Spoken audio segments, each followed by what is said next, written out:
Welcome, and thanks for tuning in. I'm Lynn Berger, host of Lynn Berger Interviews Remarkable People. And today I have the pleasure of speaking with Jane Condon. Jane is a mom and comic. She lives in Connecticut. AP dubbed her an upper-crust Roseanne, and the New York Times says Jane has the audience cackling and in hysterics as she sliced through marriage, husband, kids, and politics. She has appeared on ABC TV's The View and many other shows, including The Today Show and 24. She also gave the commencement speech at her alma mater, Wellesley. And I had the pleasure of seeing Jane at live recording at the Friars Club, Ladies of Laughter. That was a great night, very special to all of us. That's why I remembered you. And I had so much fun preparing for this because I got to watch Jane's videos. So today you're all in for a treat to hear about Jane Condon, her life, and her career. Thank you for being here. Oh, happy to be here. Jane, take us back to your earlier years, where you were from and how you kind of got started. So I grew up in Brockton, Mass, 20 miles south of Boston. Now I live in Greenwich, which is definitely a switch. But Brockton gave me my core. Brockton gave me great comedic training. I went to Cardinal Spellman High School, Codspell, as we like to call it. I had a very thick accent. In my act, I say we had a big sign that said at the Holiday Inn, it said, "Have your next affair here." And that's how I used to talk. Affair here, I don't care, not my sweater, don't be a douchebag. So I had to learn to say my R's. So let's see, I was probably about ninth funniest at my high school. Then I went to Wellesley, where I probably was the funniest. I was looking for all the funny people. And, it just was never a career choice back then. In my mother's day, you were a teacher or a nurse. We had more opportunities, but still, I wanted to be the first woman FBI agent. So thank God I didn't do that. That would have, the criminals and I would have been laughing. So that's not. But then we lived in Japan for 5 years. I wrote a book about Japanese women. And when we moved back, and they're like, yes, I know Japan is a foreign country, but let me tell you about living in Greenwich. That's a really foreign country. Because it was just such a switch. And when we came back, I loved the American sense of humor. And then my husband would be out working sort of Sunday to Saturday. And on Wednesdays, I would go to an open mic at Treehouse in Westport because he was out of town and I was unsupervised, so. And then after that, it was just a matter of, and I got very quickly addicted. The first time I went up at Treehouse, I used to use props, which you're not allowed to use. I only found that out when I went to the city, but I had a black velvet headband. So I'm saying about how I didn't fit into Greenwich because I look stupid in a black velvet headband. I had a lawn flannel nightgown. Did you ever have those when you were growing up? I said, I think it's the yoke that drives men wild. But anyway, after that, I did open mics in the city. I took classes. And then I entered a number of comedy contests and comedy festivals. And really, Ladies of Laughter was the making of me. They kind of, I was a finalist. I thought 2 other women were going to beat me, but for various reasons, they didn't. Oh. But Ladies of Laughter is truly great for any young comedian. You can enter the new talent division or the pro talent division, and they're going to do it again next summer. So I highly recommend it. And shortly after that, because that gave me such confidence to win that contest, because there are a lot of really good comics in New York. I got Last Comic Standing, and then the other TV shows. Well, not just the other TV shows. So before you were a comic, you did something else, right? Yeah. Yep. I went straight for as long as I could. I was a journalist. I worked at Fortune and Life magazines as a reporter. And so I learned a lot about photography from great photographers. Then I wrote the book about Japanese women, and that was it. It feels like a previous incarnation that work that I did. But I think a lot of us have zigzag careers. I was definitely a late bloomer.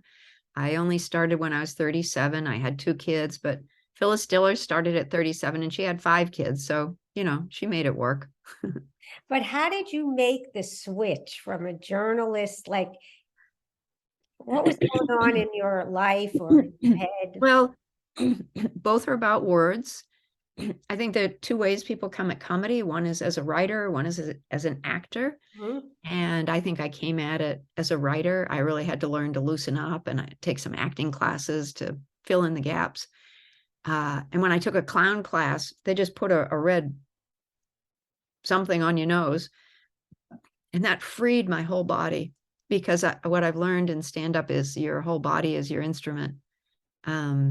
So I, you know, I'd always been sort of funny. I was the youngest of 4, so I was desperate for attention. But then in truth, I have a 1-person show about Jenny Condon raw and unchained, which is a little misleading. But I think with most comedians, you'll find there's a great pain somewhere in the background. Mm. So we had alcoholism and mental illness. I actually have a bit in my act now. I say, so I come from an average American family. We have a little alcoholism, a little mental illness. Who's with me on this one? And Yeah. usually, and then I go on to do a story about how I asked my husband to marry me. Oh, tell us. Well, we met when we were 18. We were college freshmen. I dated his roommate for 6 years. And then he came down to New York when he was 27. I was 27. I'm 8 days older and more mature. I'm not more mature. Sure. We have a very mixed marriage. We're very different. But we'll never get bored with each other. Well, anyway, so we were out on a couple of dates and it seemed to be going well. And I think to myself, he doesn't drink that much and he's not mentally ill. He could be the one. So I asked him to marry me, you know, and he seemed very pleased by this and we're hugging and kissing. And then after about 10 minutes, he pulled away and he said, Jane, you know, this is a really big decision. I need to think about this. I'm there. Yes, of course, take all the time you need. So a week later, I say, have you had a chance to think about it? And he said, yeah, I really need more time. And I'm there, fine, fine, no pressure. So another week goes by. Okay, now I'm beginning to get a little worried. I still remember it was a Friday afternoon. I'm going to go over to his apartment for dinner. And I come in and I can smell the veal marsala. He's a very good cook, wafting by and thinking, well, maybe we could postpone this decision. But then I sidle up to him and I say, how's it going? And he says, I think it needs more salt. And I said, no, I mean the big decision. He said, well, I made a list of pros and cons. Can you imagine? A list of pros and cons? He said, it's on the yellow legal pad over there. And I'm there like, honey, could you just cut to the chase? What are you thinking? And he said, well, I think we should get married. And I'm like, okay, that's great. But would you mind getting down on one knee and asking me? And he said, sure. And I love a man who can take direction. So he did. And that was great. And I said, you know, that's a good start. But maybe I've watched too many romantic movies. I'd always picture the proposal being something a little bit more like this. Will you, Jane Frances Condon, make me, Kenneth Gilbert Bartels, the happiest man on the face of the earth? Will you marry me? And so he does. Will you, Jane Condon, make me, Kenneth Gilbert Bartels, the happiest man on the face of the earth? Will you marry me? I had tears coming down my cheeks, even though I wrote it. And then I took his hands in my hands and I said, I'll think about it. We've been married a long time. Probably one of my oldest jokes is, except the years keep changing. I said, I've been married a long time. So let me say this about same-sex marriage, honestly. What is the problem? My husband and I have had the same sex for 44 years. Now that brings me to what topics are on and off in your family are there any lines there? No, the kids sort of give me carte blanche. They're there, Mom, it's fine. And they're also there, Mom, the more physical you are, there's my persona, because it's me, is an uptight Connecticut mom. But my husband, I try to be a little bit more careful because I'd like to stay married, you know. Yeah, there was a guy, Lucian Hold used to run the comic strip, and he said, okay, you know, there's a process known, they pass you into the club and you become a regular. And he said, okay, I can see the growth, Jane, you're getting really good. but I'm not going to pass you at my club until you start talking about your husband. And I'm there, please, Lucian, I want to stay married. I'd always avoided the topic. But now I have, simple things about him. I say he's very cute. I married up in looks. His initials are KGB, so doesn't monogram a lot, blah, blah, blah. I have several minutes about him. None of them too revealing. I really got lucky. I think God figured, okay, I gave her kind of a rough time growing up. I'm going to give her a good guy and some nice kids. Perfect. Yeah. Now tell me about the kids and your comedy. Oh, well, well, without the three of them all together, I would not have an act. They've been very generous to me. I'm trying to think what's Mac's latest one. Sometimes I think up things, or you actually have to start with truth. No matter what you do in comedy, you have to start with truth, and then you can exaggerate it. But occasionally the kids will just give me a line. And I said, you can't see my floor here, but I'm full of file folders and file boxes. And I said to my son, I think maybe mommy is a junior hoarder. He said, Mom, you are so not a junior hoarder. See why I love him. You are not a junior hoarder. I think you're an early onset hoarder. I'm like, okay, maybe you got the funny gene. Now, what about, I know that with the commencement speech, there was something with your son. Oh, Yeah. that was a gift. Well, the tough part of commencement speeches for a comedian, first of all, I was there like, why didn't you ask Hillary Clinton or Nora Ephron? I guess they'd already had those two people twice. They like to give it to an alum, and the kids vote, the seniors, and they wanted a writer and a comedian.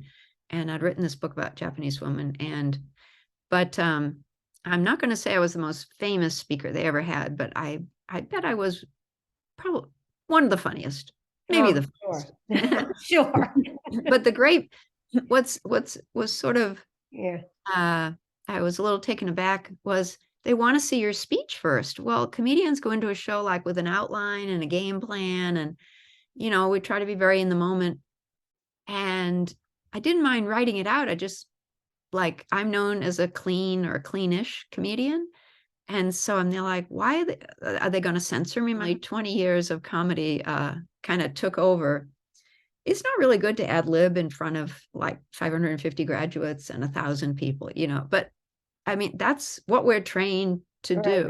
Right. I'm not saying I did a lot, but at one point, so I tried to mostly memorize my script, because I was trained early on, no notes on stage, and they meant it, no notes. I said, look, it's funnier if you fail and then you apologize for it or something like that, but it'll make you really be in the moment, really be conversational. Okay.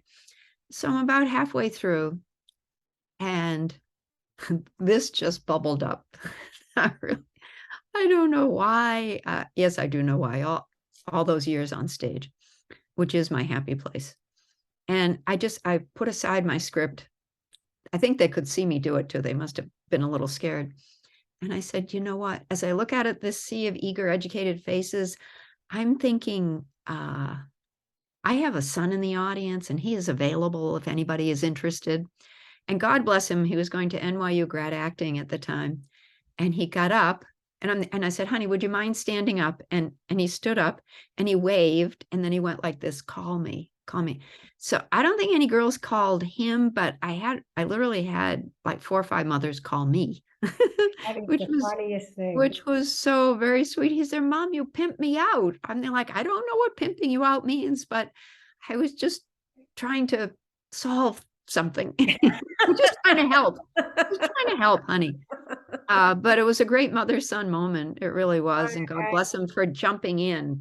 He could have just sat there, but he's like his mom, right? Yeah. One of my favorite shows ever, we do this thing, it's called Renaissance Weekend. Forget that it's Renaissance. It's yes. You tell us about that. It's many families, so it's over 1,000 people. I MC it every year, and we do the year in review, song parodies. But I think one of the more moving ones, I have 2 stories about Renaissance actually. We were in Charleston, South Carolina, And one year, Barbara Mikulski, do you remember the petite senator from Maryland? She went up to my husband after I did my thing, because I host the whole show and I do some jokes in between. She went up to my husband and she said, "Are you married to that woman?" And he said, "Yeah." And she said literally this, she said, "May the force be with you." And this was my honor, Bill Clinton came up and shook my hand and said, "You're really funny, Janie." But then this lady, Carol Schwartz, oh, thank God her name came to me, a social worker in Brookline, came up. And I knew that her son, her 42-year-old son, had just been diagnosed with lung cancer. I lost both of my parents to lung cancer, my dad when I was 15, but don't worry. I mean, everybody has problems. I learned life is short. So I learned to grab it and, enjoy every moment, or try hard every moment. But anyway, she said, "Thank you, Jane." She said, "That was really funny." She said, "You know what? You made us forget for a half an hour." And it hit, honestly, Lynn, it just hit me right there. And it finally became clear to me, that's why I do it. Because my job in our family was always, so something would be going wrong. I was raised in love, but a couple of problems. And my job was always like, "Okay, I know that's bad, but look over here." Oh, I wish that's a nice person to have in your family. I think all woman education at some point in your career is not a bad idea if you can. And I also did Catholic high school. I did public schools. I did a little of everything. But they gave me a kind of unwarranted self-confidence. I'm just not. I'm insecure, but I'm fearless. Well, from some of the things that I heard about and read about, and we'll hear more about today, I think fearless is a good word. So would you say, like, talking about favorite worst gigs? Oh, yeah. Oh, thank you. That's another Renaissance story. Oh my God. So now I'm going to tell you about bombing. Killing is good. You want to kill, that means you did very well. Nothing to do with murdering. Okay. Bombing is very bad, like extreme bombing. You just, you bite it, you ate it, you bombed. Okay. And when I do the little jokes in between the song parodies, so one song must have been about cable TV. And I said, because I'm doing this interstitial stuff so that the singers can move around and everyone can get ready for the next thing. But it's very, you have to have strong hosting and strong emceeing skills. Again, it's look over here. But I said, I really like the TV show called 24 with Kiefer Sutherland. I really identify with Chloe, also known as Mary Lynn Ricegub. And I know she's married to Morris, but I think she should marry to Jack, who was Kiefer Sutherland. And I said, well, what if something would happen to Morris? And I didn't check in. I didn't check in with the audience. And when I did check in after blah, blah, blah, blah, blah, blah, blah, blah, blah, blah, blah, blah, which is way too long. I should have checked in before. It was crickets. It was just goddamn crickets. You could have driven a truck through that silence. In my mind, I'm just seeing utter failure. They're drinking, they're not totally paying attention, but it was trying to get my hair right. Oh, your hair's perfect. You felt. Anyway, so I have a choice. You can either acknowledge what happened, just say, well, my mother thought that was funny, or you can just move along. I decided to acknowledge, and you feel terrible. And I said, oh, right. I made a mistake. Yeah, all of you people read the Wall Street Journal and Scientific American. And then boom, and then it was off to the races. So a man came up to the stage afterwards and he said, well, I really like 24. And he said, well, I'm the executive producer. Wow. I'm there in Charleston, South Carolina on New Year's Eve. And he said, and I think you should be on my show. I was like, this, I think it was the high point of my career, either Wellesley College commencement or 24. Okay. And I was on the very next to last show of the whole series. And his casting director called me and said, would you fly 3,000 miles to get one line? I would fly for one word. And my acting son said, Mom, you're the only person I know who could make one sentence into two. It was, how do you want it coded? Yes, ma'am. He said, you are milking that, Mom. Good And for so you really, you know, you never know. You just never know. Well, what's like a dream to you is a nightmare to someone else. Like you just don't know, right? Well, you know, a friend of mine asked me to come on her business podcast to talk about how you can use stand up in business. And at first I'm like, I said to it, look, there are no overlaps. Comedians are delusional. You know, we're very, you have to be very positive. You have to, I don't know, it helps to have a comedy ear. But then I realized I could tell them things what are useful to people in business who have to make speeches.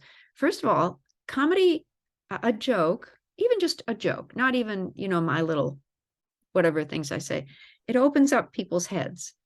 And then you can put something serious in, but it opens up their minds to you. And the other little tip I could give them is make sure you're comfortable in your clothing. Just wear something that gives you confidence. Because I can be more shy. You can see why I look away from the camera sometimes.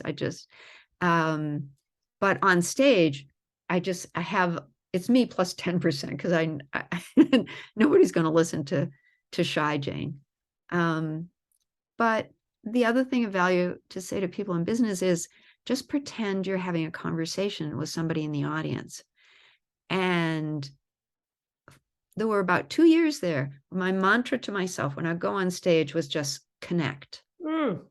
Connect. Here's another little nuance to it is that comedians, when they see somebody in the audience going like this, it's like make me laugh, BITCH, right? I used to work so hard on those people. Now, what I've learned is go to the love. Like, look at you. You're a nice, willing audience. You're very open. You have a good vibe. Go to the love because you're already making them happy. Do you know what I mean? And Jerry Seinfeld says it's never just a monologue, it's a dialogue. And it really isn't. That is what we missed during the pandemic. When we had to go to Zoom, we weren't getting the reaction, or we were getting the little obstacles. I don't know about you, but I had dogs and cats and a guy eating cereal interrupt me. He's there. Oh, the things you learn, right? Oh, yeah. Well, and then this is not Zoom times. This was just early on in my career. I did, I mean, I do young people, I do old people, but this was my first senior center. And the executive director said, look, half of them, Jane, are going to love you. And the other half can't hear you. So just smile, Jane. Yeah. But I'm very fond of this show. I have shows that, you know, I'm more fond of. And I mean, and sometimes they're the small ones, you know, like if you get a hot audience, what's been wonderful as we're moving out of the pandemic is that people are so grateful for comedy. They really are. And it's very rewarding for all of us who we really had to fight, you know, to keep our chops up, you know, so we had to do the Zoom show. Not everybody would do it, but like, we're like athletes and you have to stay in practice. Of course. So that's yeah, no, and I saw that during COVID you started doing some reels on Instagram. Oh yeah. Oh my God. Oh, that is my favorite thing right now. I just posted one on TikTok and on the Instagram Reels. Instagram Reels is utterly fantastic. What I do is I'll make the video. I'll video a show. I used to always audio tape a show. Now I always videotape a show. And I don't know if you coach your clients in this, but if they see themselves on video, you can pretty much self-critique. Oh, absolutely. It's hard to look at yours. I think it's hard. Oh, I absolutely. Yeah. It takes all my, okay, you can have a Fig Newton if you look at the video. I have to bribe myself. I was going to tell you about a show I was very fond of though. Last February was an assisted living place, and they were grateful to have me come. I was grateful to be there. I mean, literally there was a snowstorm and I'm there like, I'm going to the show because we'd already postponed it in December. My whole family got the Omicron virus. We didn't have Christmas. It was terrible. And so I postponed that one because I said, look, I don't want to make your older people sick. I might, you know. So, and then we postponed from January to February. So February comes, we do it. And they were so cute. So I did my thing. We had a lot of fun. People were coming out of the kitchen. It was very sweet.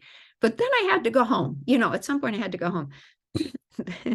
And this lady, she was a real character. And she was 90 years old if she was a day. She had on leopard print. Oh, I don't know where she was going, but she was selling.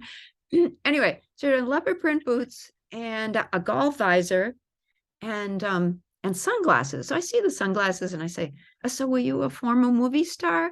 And she whipped them off and said, no, glaucoma.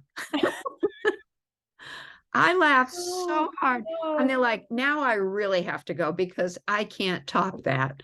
I just, you have such stories, Jane. We could talk for another half hour. You are fantastic. I really appreciate this. Oh, no, And my pleasure. Can you share your contact information? Because I know that you do so much stuff and you're out with benefits and fundraisers. We just didn't have enough time. Oh, that's share your information. So everyone can find you. My website is janecondon.com. Simple. Okay. But Instagram Reels, there's a lot of free, funny content. It's just, I'm putting a lot of my creative efforts there and I'm really enjoying it. So J Condon, CONDON 4, because there are 4 of us in the family. And if you need to reach me, I'm janecondon@gmail. So yeah, I love performing. I love figuring out an audience, and when you perform, it's like you're doing plates, you're juggling plates. Oh, they like that rap stuff. Okay, I'll do another beat. I'll I'll tag it. Oh, they don't like that. Oh, okay, I'll move on to this, So it's its own little, most shows are, everyone is a little bit different or a lot different. And I one of the best things in the world is when I write a new joke and then people like it. That's, I think sort of my little mission in life, if I have one, is to bring joy. Oh, well, you do. I have to tell you, preparing for this was joyful. Speaking with you was joyful. Well, thank you for listening. You're a great audience. It was my pleasure. Jane, thank you. Take care, and I hope to see you soon. We'll be in touch. Thank you. Thanks. Bye-bye. Bye.